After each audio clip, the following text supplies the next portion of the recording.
ازيكم عاملين ايه؟ وحشتوني جدا جدا. فيديو جديد النهارده. طبعا لو اول مره تشوفي القناه ما تنسيش تدوسيلي لايك وتسيبيلي اشتراك من كلمه اشتراك تحت الفيديو.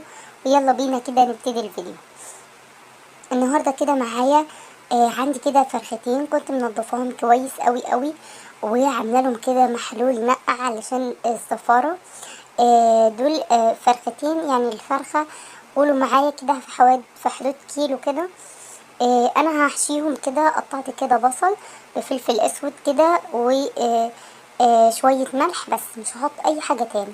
هو فلفل اسود وملح ليه؟ علشان انا هسلقهم كده في الشوربة، هبقى اضيف في الشوربة مكعب من المرقة.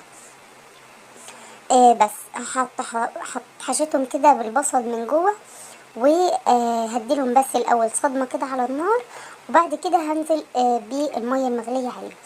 انا بحب اشوح كده الطيور الاول، علشان بحسها بتشيل الزفارة اللي فيها وبتديها نكهة حلوة.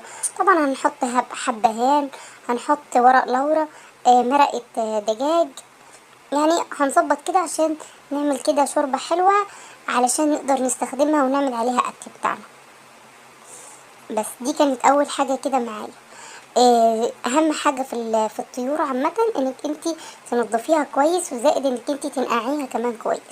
زي ما انتوا شايفين الفراخ معايا بجد يعني بتنور كده من كتر النظافه اللي طالعه عليه.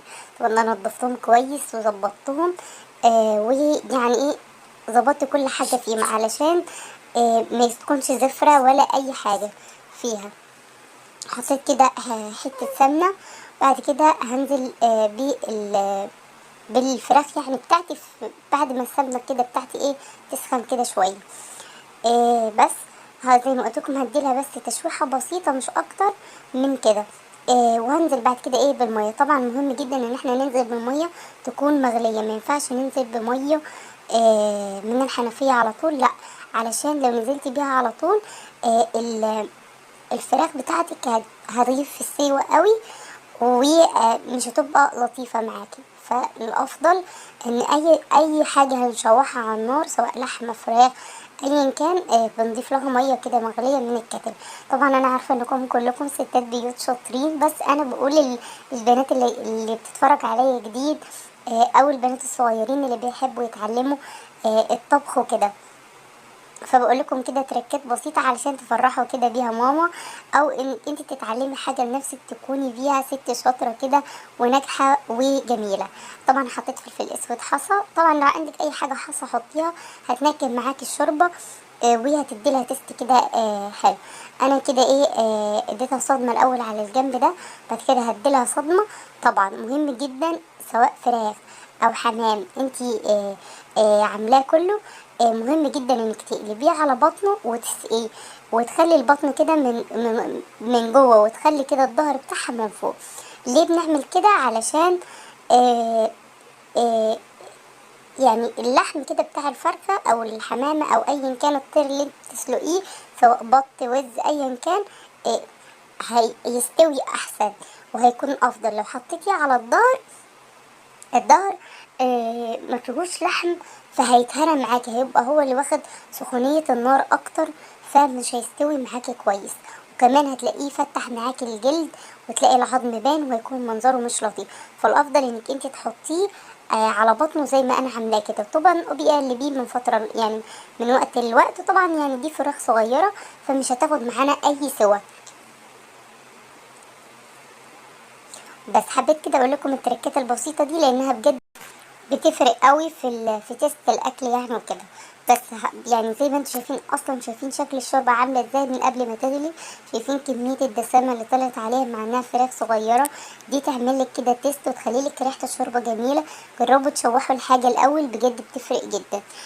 بس غطيتها كده بالميه. طبعا انا هغلي شويه كمان علشان لازم نغطي كده الفراخ شويه، وهدي النار عليها. اهم حاجه اي فراخ كامله او حيه كده، يعني ما تعليش النار عليها قوي. كل ما تهدي النار على الحاجه بتطلع لك يعني بتطلع كده شوربه وبتستوي على راحتها.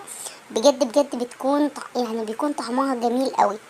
بس انا هدي عليها النار كده واغطيها. مش هتاخد معايا نص ساعه وهتكون استوت، لان زي ما قلت لكم دي فراخ صغيره مش فراخ كبيره، فمش هتغيب معايا في السوا. بس وبجد بجد اكله حلوه جدا وتشرفك في اي عزومه. تقدري تعملي جنبها حاجات بسيطه كده، شويه سلطات كده وعلى شويه خضره وشويه مخلل كده ومع الرز. بجد اكله هتغير لك كده الدنيا كده كلها. هسيبها تستوي وهوريكم شكلها بعد ما طلعتها وعملت لها كده حبه كده صوص كده علشان تدي لها لون. الصوص ده عباره عن ايه كده؟ انا شوحت كده كبصله، حطيت عليها كده طماطمايه وفلفل اسود ومرقه، ودهنتها زي ما انتم شايفين وادخلها الفرن تتحمر كده وتاخد لون. بعد كده معايا كده حبه كده من الرز، غسلتهم كويس و نشفتهم. وبعد كده ايه هبتدي ان انا اعمل كده الرز معاكم. حطيت ولعت كده النار، هحط حبه كده من الزيت. بعد كده زي ما انتم متعودين معايا ان انا بعمل الرز بزيت. ليه ما بعملوش في سمنه؟ علشان معايا جوزي ما بيحبوش بالسمنه بصراحه، بيحبوا بالزيت اكتر يعني وكده، فبضطر اعمله بزيت عشان خاطره يعني وكده. قلبت كده شعرية، وبرده هو كمان برده بيحب الرز بشعرية، ما بيحبش الرز الحبة وحبة، يعني بيفضل الشعرية اكتر. فبرضه بحب كده انا اعمل الحاجة اللي هم بيحبوها علشان تتاكل. بس قلبت كده الشعرية بتاعتي، وجنبي كده الشوربة. يعني صفيتها كده وظبطتها، ومعايا كيس كده ملوخية هنزل عليه في الشوربة بس بعد ما تغلي، واضيف لها كده ملح يعني واظبطها كده. وهتشوفوا طبق ملوخية بجد بجد عظمة على عظمة. قلبت كده الرز بتاعي وهظبطه كده علشان يكون مفلفل معايا كده وجميل. اهم حاجة كده في الرز انك انتي ما ينفعش تحطيه وتسقيه على طول، لازم تقلبيه شوية علشان الرز بتاعك كده ينشف ويتغلف كده بالزيت فيطلع معاكي مفلفل وحلو. حطيت كده الفراخ تتحمر او تاخد لون يعني وكده. بعد كده هكون سقيت الرز، وبعد كده يعني الاكل بجد بجد ما خدش معايا ساعة زمن وكان خلصان. سقيت كده الرز بتاعي. واهم حاجة في الرز ان احنا نغطيه كده بالمية، ونزود كده حبة مية شوية صغيرين، ويهدي النار وسيبيه يستوي. بجد هتاخدي رز مظبوط 10 كده على 10. زي ما انتوا شايفين الملوخية بتاعتي خضرة كده وجميلة. بجد بجد ملوخية امريكانا احلى بكتير من ملوخية بسمة. جميلة جدا، عجبتني قوي قوي بصراحة، وحبيتها اكتر كمان في الطعم من بسمة او يارا. بعد كده هعمل كده التقلية بتاعت الملوخية. طبعا بنعملها بسمنة، لو انت بتحبي السمنة البلدي حطي، عايز تحطي سمنة علب حطي، زيت حطي اللي تحبيه والمتوفر معاكي في البيت. مشي نفسك بيه. انا بصراحة بستخدم سمنة جنة، مش دايما بنستخدم يعني السمنة البلدي علشان مش كل الموجودين معايا بيحبوا يعني طعمها وكده. بس فحبيت اقول لكم كده بعض التركات اللي احنا بنحبها. طبعا مهم جدا انك انت لما تيجي تعملي تقليه حطي لها كده كزبره، وخاصه لو كانت ملوخيه، وشمي بقى الريحه. حطي كده كزبره على قد ما تقدري، يعني كتري وبلاش تستخسري. بجد بجد بتودي طعم او تست التقليه في حته تانية، تخلي راحة البيت كده كله او العمارة كلها كده التقلية بتاعتك الناس كده كلها تشمها. بس هقلق كده التوم بتاعي. طبعا انا التوم ده التوم اللي مفرزاه. طبعا لو عايزين تشوفوا الطريقة انزلوا في الفيديوهات تحت، هتلاقوا في فيديو تفريز كده التوم، شوفوا كده مع بعض. بس كده بعد كده هبتدي كده اقلب كده التقلية بتاعتي. زي ما قلت لكم انا هضيف لها كده كزبره. مش عارفه انا ضفت معاكم هنا ولا ما ضفتش، بس انا دايما بحب لما اعمل ملوخيه لازم احط لها كده كزبره. واهم حاجه يعني زي ما انتم شايفين انا مهديه النار خالص وماسكه كده المضرب، بقلب كده بجيب كده بدي تقليبه كده بالمضرب علشان الملوخيه تعمل معايا عرق وتستوي كويس. كل ما تحسيها تفور كده على الجوانب او بدات تغلي قلبي قلبي قلبي، وعلشان تخليها تستوي كويس، وفي نفس الوقت تطلع كده الخضار بتاعها. بس ما تسيبيهاش تغلي، لو سبتيها غلت هتسقط منك ولونها هيغير ومش هتكون حلوة خالص معاكي. فخدي بالك كده من التركات البسيطة دي، بجد بتفرق في طعم الاكل قوي قوي.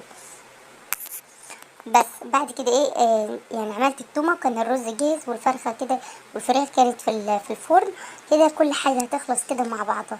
انا هطلع جنب الاكله دي مش اكتر من حبه كده مخلل وبس. يعني بجد كده ايه انا هستكفى، وكده كده 10/10 او 100/100 كمان.